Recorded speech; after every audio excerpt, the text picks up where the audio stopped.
Mi nombre es Ivana Almada, yo soy candidata a secretaria general por ACMER Concordia y bueno, mi compañera... Y yo soy María Julia Fochesato, candidata a secretaria adjunta también acá en la comisión directiva de Concordia. Nosotros representamos a la Multicolor, que es la oposición a la conducción actual, a la lista de la conducción actual. A nivel provincial nos presentamos dos listas también, la actual conducción, que representa Marcha Blanca, y nosotros que somos la oposición multicolor a la lista actual. El nombre multicolor en realidad es de un frente que tenemos, claro, varias representaciones, varias agrupaciones, pero no solamente a nivel provincial. La multicolor existe a nivel nacional y es la oposición a la histórica celeste, digamos, de Baradel y de Aleso, y que está conformada por varias agrupaciones en todo el país. Nosotros particularmente pertenecemos a Tribuna Docente, que es una, digamos, de las agrupaciones a nivel nacional más importante en cuanto a la docencia, y en ese sentido, bueno, acá en Entre Ríos también conformamos ese frente que tiene, en principio, bueno, a nosotras y Concepción del Uruguay, Chajarí y San Salvador, estamos dentro de Tribuna Docente, y después de la Costa del Paraná, otros compañeros que están formando parte, digamos, de otras agrupaciones y que armamos ese frente para darle pelea a la burocracia.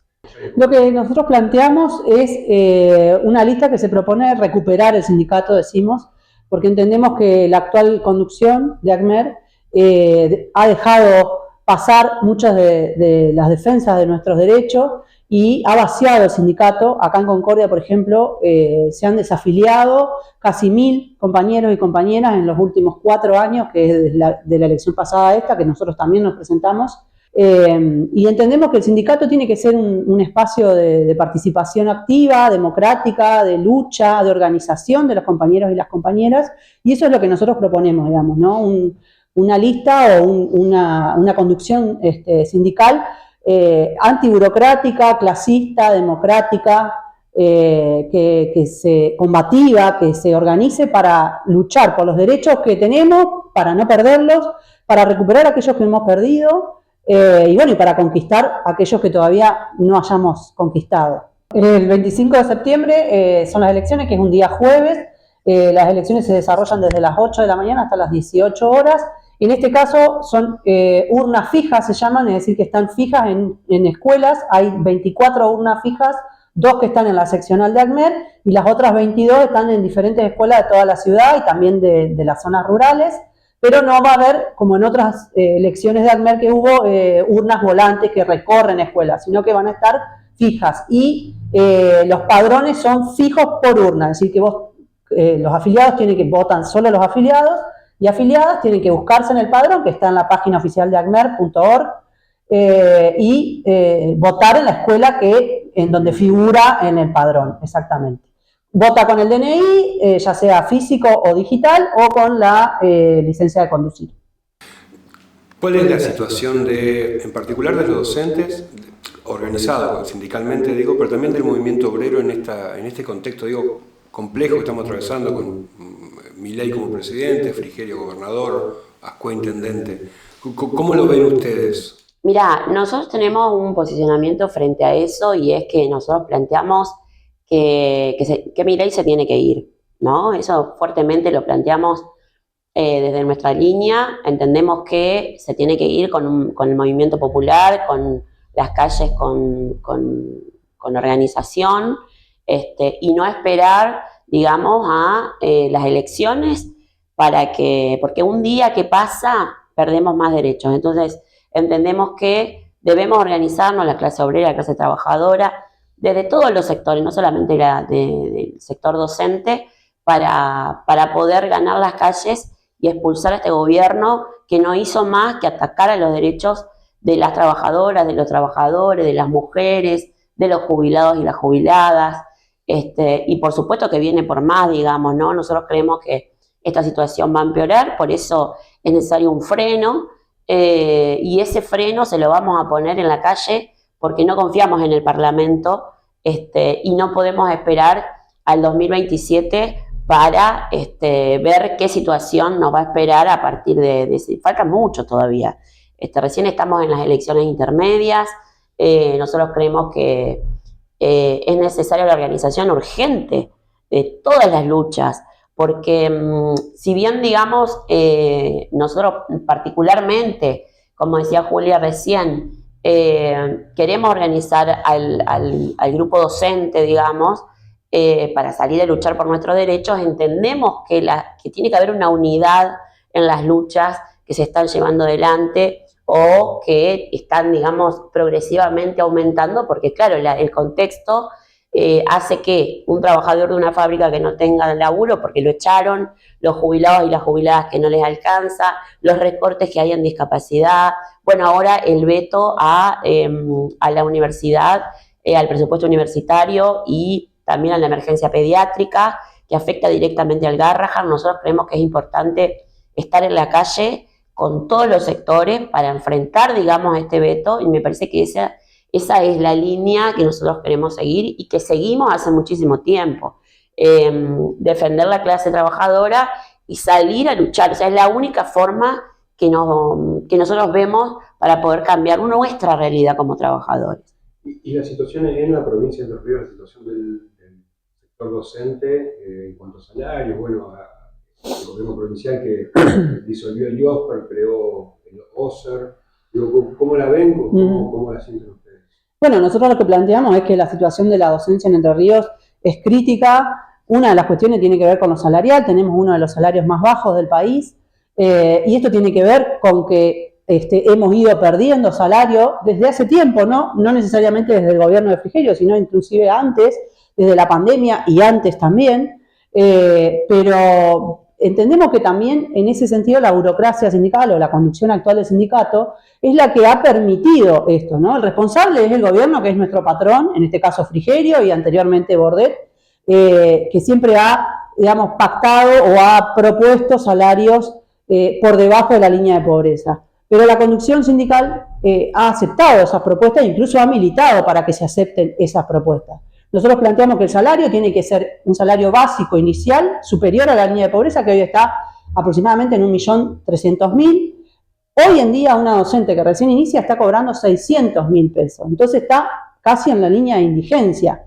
Entonces, a partir de ahí poder negociar los aumentos, la inflación y demás, pero no podemos estar, por ejemplo, este año, una paritaria que se acordó en marzo para todo el año, solo con el índice de inflación que, bueno, sabemos que encima está dibujado.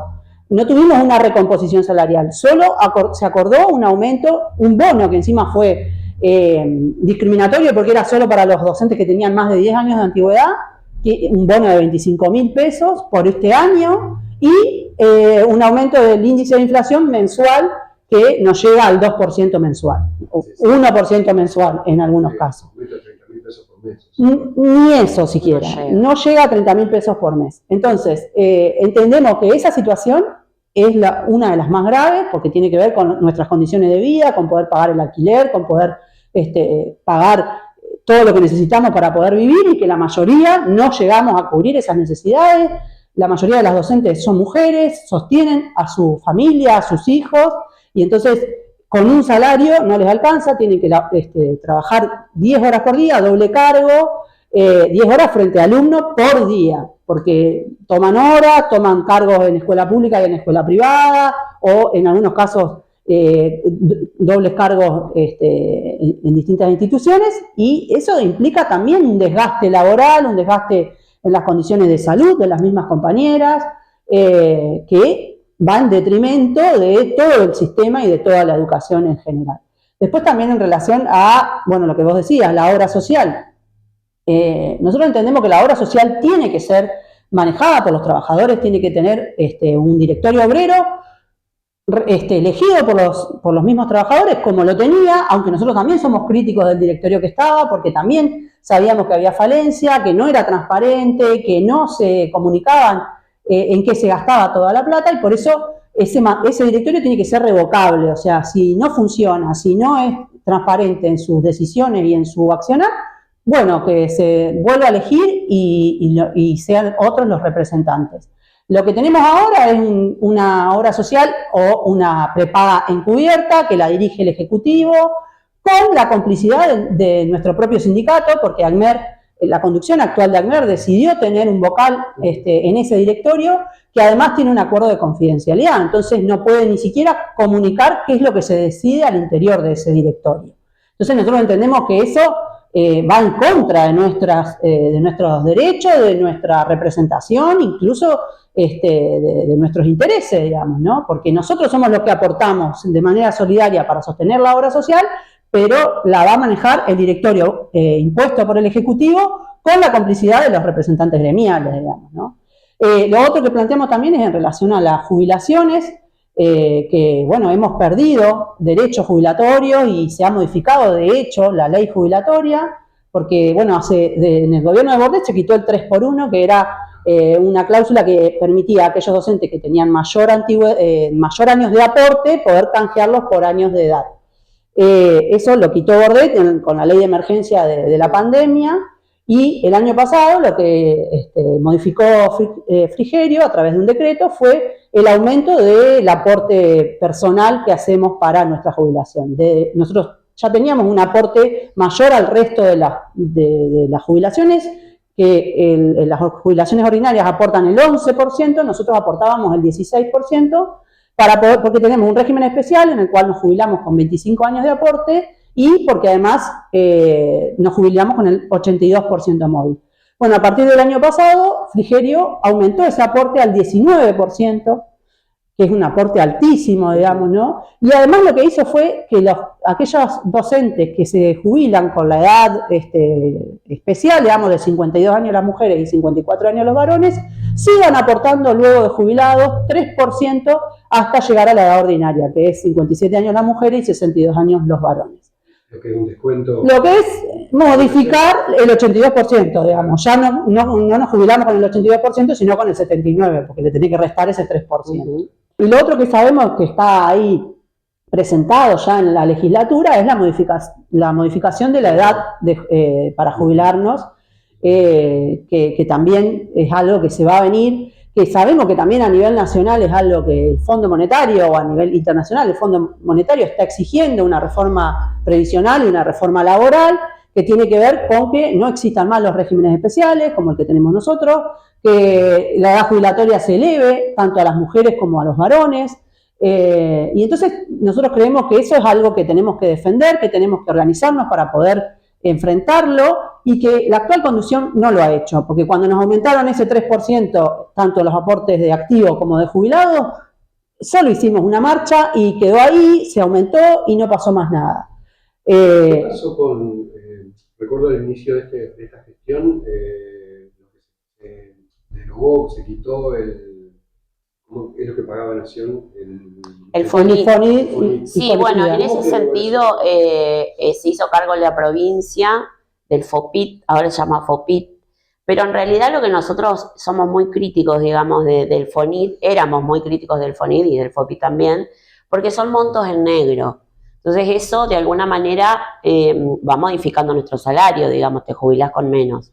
Y por otra parte entendemos que durante todo la gestión y el gobierno anterior a nivel nacional, tampoco ese FONIT, digamos, se luchó para que pasara a ser registrado, digamos, a ser un código en blanco. Entonces era evidente, porque el gobierno siempre deja esas ventanas, digamos, como cuando viene el recorte o viene el ajuste, termina, digamos, sacándote los códigos que están en negro o en gris, porque a veces no remunerativo, pero bonificable.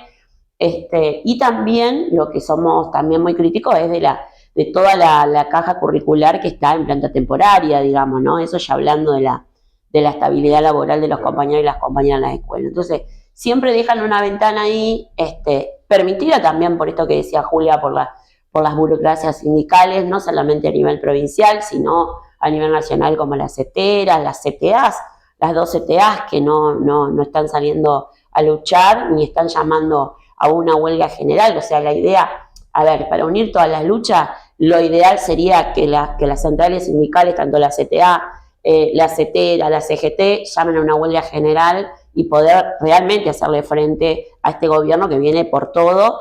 Pero bueno, eso no está pasando, por eso nosotros somos muy críticos y exigimos es un paro general, ¿no?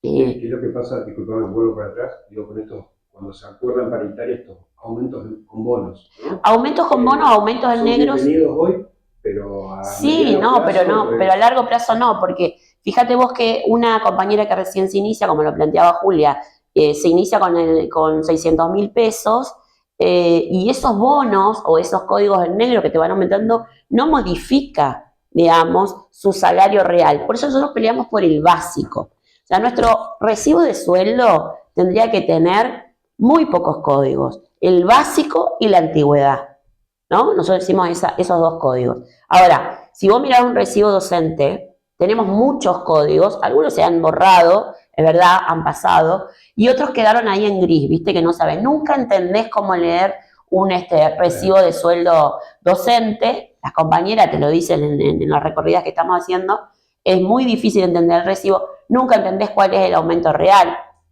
ese aumento que se acordó de la paritaria. Entonces, bueno, siempre, digamos, te van robando de un poquito de otro y por otra parte afecta totalmente a lo que tiene que ver con el porcentaje, más allá que haya sido modificado, de ese 82% o de ese 79% móvil que tenemos para jubilarnos. Entonces, cuando nos jubilamos con el básico. Sí, todos esos códigos no existen.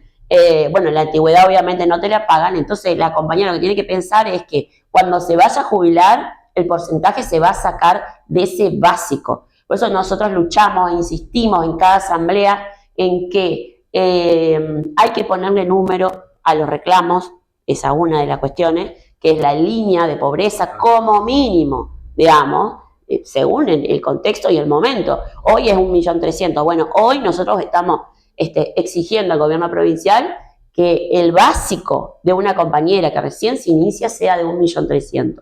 Para poder después de ahí, sí, vemos, digamos, cuáles son las negociaciones, si el punto índice, si el IPC o la inflación o lo que fuera. Pero no podemos permitir que una compañera docente esté cobrando 600.000 pesos. Digo una compañera docente que recién se inicia, pero el resto de las compañeras, digamos, el escalafón no se modifica mucho. No estarán cobrando 600.000 pesos, pero 700, 800 son cabeza de familia, no les alcanza. Hay otro de los códigos también que ha quedado obsoleto, que es el código 029, que es el de traslado, ¿sí? Que las compañeras que trabajan en lugares más alejados, bueno, la mayoría se traslada a dedo, digamos. Y es un riesgo para la vida de las personas, para la vida de nuestras compañeras, y por otra parte tampoco les alcanza para el combustible ni tampoco para pagar un transporte. Entonces, trabajamos, digamos, para seguir pagando, digamos, ¿no? Y pagamos para ir a trabajar. Entonces, es irrisorio. La verdad que hemos ido perdiendo muchísimos derechos y lo que queremos es, digamos, tratar de organizar a toda la docencia para salir a luchar. Es el único fin que tenemos porque entendemos que la lucha es colectiva, que no se puede hacer desde una agrupación o desde un color solamente, ni apropiarnos del sindicato como si fuera nuestra casa, sino que la intención es abrir el sindicato a todas las voces, que sea un sindicato plural, que sea un sindicato donde podamos debatir. Somos también críticos de esta conducción, críticas de esta conducción, porque entendemos que no hay una democracia real dentro del sindicato, ¿no? Siempre damos el ejemplo de las asambleas. Cuando una asamblea se vota, hay 30 escuelas que trajeron un mandato y 33 que trajeron otro mandato y gana la que tiene 33. Ahora, esa minoría no es representada, ¿no? Entonces, nosotros planteamos plenario de delegados y delegadas y fortalecer los cuerpos de delegados y delegadas de las escuelas para poder dar un gran debate en cuanto al plan de lucha que vamos a seguir para volver a tener los derechos que teníamos y poder conquistar otros derechos, sobre todo los salariales, lo que tiene que ver con infraestructura escolar, que en Concordia y en toda la provincia ustedes seguramente lo deben saber, pero quienes trabajamos en las escuelas, que seguimos trabajando y tenemos antigüedad en las escuelas, hemos recorrido todas las escuelas y en esta campaña lo estamos haciendo también, y la verdad que el estado de las escuelas es calamitoso en la ciudad de Concordia. Se llueven, se electrifican las paredes, no hay inversión en infraestructura escolar. Esto no es de ahora, digamos, esto trae años de abandono del Estado a las escuelas. Y bueno, y con eso también las condiciones de vida de nuestras compañeras que trabajan ahí adentro, pero no solo de las compañeras, sino también de los estudiantes que acuden a las escuelas, ¿no? ¿Qué expectativas tienen en cuanto al resultado de las elecciones? Bueno, mirá, nosotros somos muy positivas con respecto al recibimiento que hemos tenido en la mayoría de las escuelas. Las compañeras están muy enojadas, indignadas con la conducción actual, pero también entendemos que, como pasa a nivel nacional y como pasa en las elecciones generales, hay poca participación, ¿no? Entonces, bueno, nosotros apelamos a que las compañeras vayan a votar el 25 de septiembre, que se acerquen a la mesa, a la escuela donde les toca. Es un ratito, o sea, vas, votás y volvés.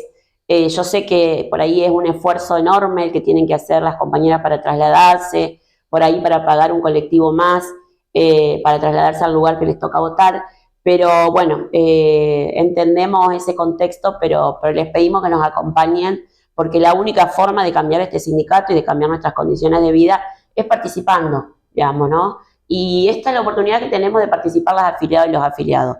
Después, en todo caso, si llegamos a hacer conducción al sindicato, veremos qué otras formas de participación nos damos, porque entendemos que este sindicato ha sido vaciado por la burocracia en lo que lleva de conducción, así que entendemos que tenemos que cambiar esa lógica y ojalá que las compañeras vayan a votar. Digamos, tenemos muy pocos afiliados en la ciudad de Concordia, son 2.000 afiliados aproximadamente, afiliadas, y bueno, le pedimos a todas las compañeras lo que hacemos en la campaña, digamos, que se acerquen a la escuela que les toca, que averigüen, que se comuniquen con nosotras, para ir a votar y de una vez por todas cambiar esta orientación.